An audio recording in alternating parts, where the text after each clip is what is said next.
Now I'm ready to start putting my basic washes or beginning washes on my finished drawing. This will be my watercolor.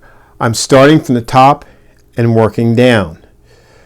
With the sky, I like to put an underpainting on a lot of my work, as you see as I go along. So I'm going to start with a very thin wash using I don't like using numbers, but you can see the tip on the brush here against the white, but it's probably a number 6 or a number 7, and this is the brush that I use the most on areas like this. I'm going to mix a little bit of cad yellow with a little bit of yellow ochre, earthy yellow ochre, real thin, and this is going to be my first wash.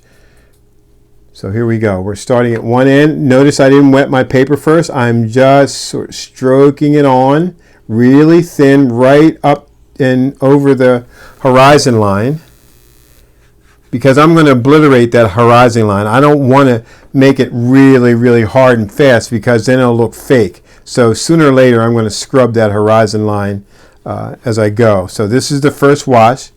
A nice warm yellow ochre and cad yellow.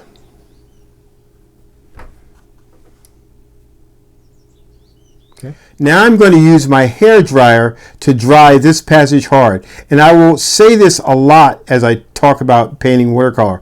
I dry each passage or wash hard first, so that the watercolor that likes to have its way and go every which way will stop. This gives you ultimate control over your watercolor. So that my next step is to dry this yellow really, really hard, really dry. And it's dry if you can touch it, and it feels warm if you're using a hair dryer.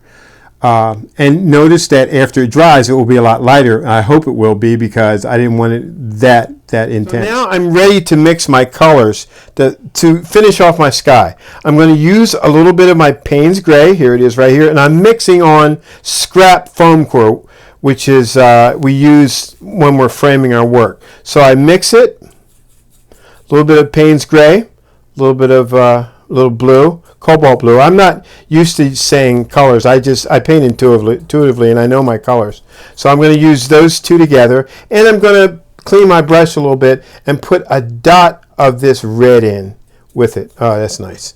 Okay, now I'm going to go, and I'm just going to drag it over there, just like that. Starting at the top, and just drag it across. Now it's still a little bit wet, so I'm just going to touch the edges, blend it in a little bit. There we go. Let it set, blend it in. Now I'm not touching anything toward the horizon line, because that's a little bit lighter. So I'm going to just drag it across. There we go. Then I'm going to clean my brush, and I'm going to just scrape it right across where that blue breaks against that soft yellow.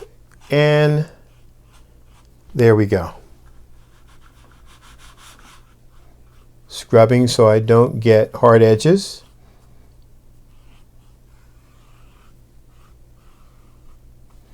There we go. Okay, I have my basic washes done for my sky. Relatively, it's light, and I'm going to put in the basic color for my water. And this is a Chesapeake Bay, so I'm going to put that in next. And this is cobalt blue and a little bit what they call leaf green. I'm just going to drag that in, just drag it across right against the horizon. I'll go over it just a little bit, because I want that line obliterated sooner or later. I'm going to have to scrub that later to get that going. And I go side to side. This is a rather large brush, and it's really good for laying on big washes. Notice that I did not wet my paper first. I never do. I never did. It's just not a thing that I ever did.